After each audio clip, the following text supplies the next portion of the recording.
आज हम एक ऐसी कहानी के बारे में पढ़ने जा रहे हैं जो एक ऐसे है जो वर्जीनिया वुल्फ ने लिखा है। ये बहुत ही इंपॉर्टेंट क्वेश्चन है एमए इंग्लिश के लिए, तो मैं आपको फुल एक्सप्लेन करूँगी हिंदी में, most important points and let's begin.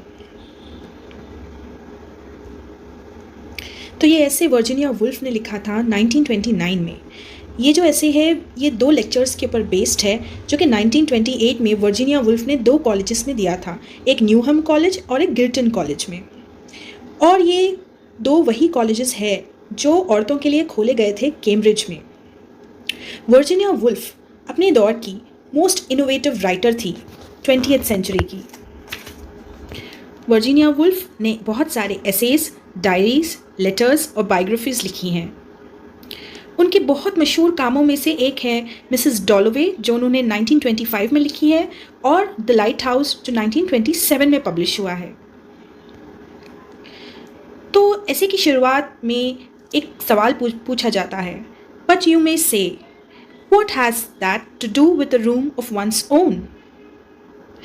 तो वर्जीनिया वुल्फ का जो है एक बहुत गहरा रिश्ता रहा है इस ऐसे से। ये इसलिए हम लोग समझ पाते हैं क्योंकि वो जब औरतों के बारे में बात करती है, उनके स्टेटस के बारे में बात करती है इस ऐसे में, तो उनके इमोशंस बाहर आते हैं। इससे साफ पता चलता है कि वो खुद कितना रिलेट कर पाती हैं। इस ऐसे में वो औरतों का स्टेटस जो सदियों से चला आ रहा है उसके बारे में डिस्कस करती हैं। वो कहती हैं कि एक औरत के पास अपना खुद का कमरा होना चाहिए और ख़ुद के पैसे होने चाहिए ताकि वो एक राइटिंग करियर को स्टार्ट कर सके। तो उसके लिए वो एक इमेजिनरी कैरेक्टर के बारे में जिक्र करती हैं जो कि है जूडिथ शेक्सपियर का।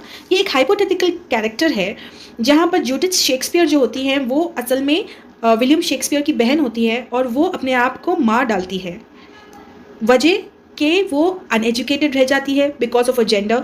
उसकी फैमिली वाले उसे फोर्स करते हैं मैरिज के लिए एट एन अर्ली एज, तो वो भागकर थिएटर में चले जाती है काम ढूंढने के लिए, बट उसका जेंडर होता है फीमेल। अब वो टाइम में फीमेल्स को इम्पोर्टेंस बिल्कुल भी नहीं दी जाती थी। तो वर्जीनिया वुल्फ का ये जो कैरेक्टर है जूडिथ शेक्सपियर, वो हालातों और प्रॉब्लम्स के चलते सुसाइड कर लेती है, वो अपने आप को मार डालती है। तो इस कैरेक्टर के ज़रिए वर्जीनिया वुल्फ ने ये बता दिया कि औरतों पे कितनी सदियों से ये जुल्म होता आ रहा है, उन्हें अपनी समाज में एक जगह नहीं मिलती है और इसलिए बहुत ज़रूरी है कि उसके पास अपने खुद के पैसे हों ताकि वो पावरफुल हो और उसकी क्रिएटिविटी बाहर आ सके ना। वर्जीनिया वुल्फ जो है वो कहती हैं कि औरतों के पास बिल्कुल भी फाइनेंशियल स्टेबिलिटी नहीं होती है, उन्हें पढ़ाई से रोक दिया जाता है और बहुत सारी समाज की प्रेजुडिसेस होती हैं जिसकी वजह से वो अपनी एजुकेशन और अपनी क्रिएटिविटी को पूरा नहीं कर पाती हैं।